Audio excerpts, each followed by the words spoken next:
현행 선거법의 문제점과 여당의 참패. 지난 4월 총선에서 국민의힘당이 참패를 해 정부 여당의 국정 운영이 암담한 현실에 처했다. 그렇다고 희망이 없는 것은 아니다. 지역구 투표는 고사하고서라도 비례대표 투표에서 나온 무효표를 분석해보면 무려 38개라는 정당이 생겨 전체 4.4%에 달하는 130만 9,931표가 사표가 되고 말았다는 것을 생각하지 않을 수 없다. 비례대표 무효표 비율은 18대부터 20대 총선에서 각각 1.6%, 2.2%, 2.7% 수준이란 것이 현행선거법이 적용된 21대 총선 때 4.2%로 뛰었는데 현행 선거법의 핵심은 준연동제 비례대표로 현역 국회의원들도 정확하게 이해하기가 어려운 누더기 선거법을 가지고 지난 선거를 치루었다는 것이다. 현역 국회의원들도 제대로 이해 못하고 있는 가운데 선거를 치루었다는 것은 일반 국민인들 제대로 알고 이번 선거에 참여한 유권자가 과연 몇 퍼센트나 되었는지 따져보지 않을 수 없다. 아리송한 이 제도의 가장 큰 문제점은 떴다 방식 위성정당의 난립을 부채질했다는 것이며 이러한 현상에서 국민들은 투표장에서 혼선을 더 느낄 수밖에 없었다는 것이다.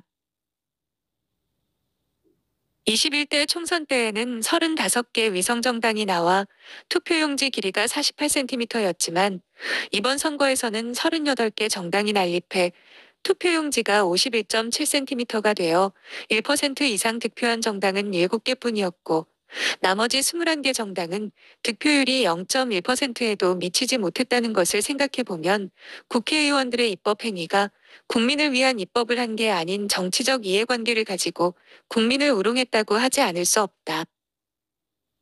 이러한 누더기 선거법은 더불어민주당이 4년 전 21대 총선을 앞두고 국민의힘을 배제한 채 군소정당들과 짝짝꿍하여 강행 처리한 결과물이었다는 것을 생각해보면 국민의힘당의 전략 부재가 여실히 나타난 셈이다.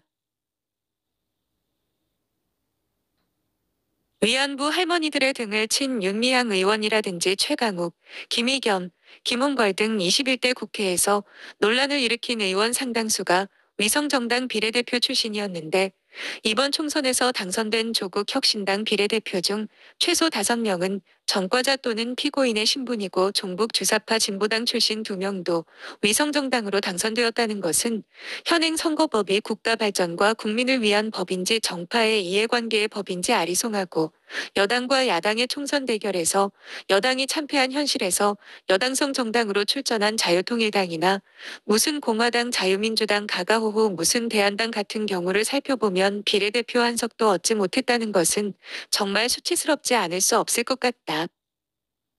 2년 후 지방선거와 3년 후 대선에 대비하여 이런 수치스런 정당들은 스스로 당을 해체시키고 자유민주주의 시장경제 체제를 지키기 위한 대열에 앞장서야 한다. 경남연합신문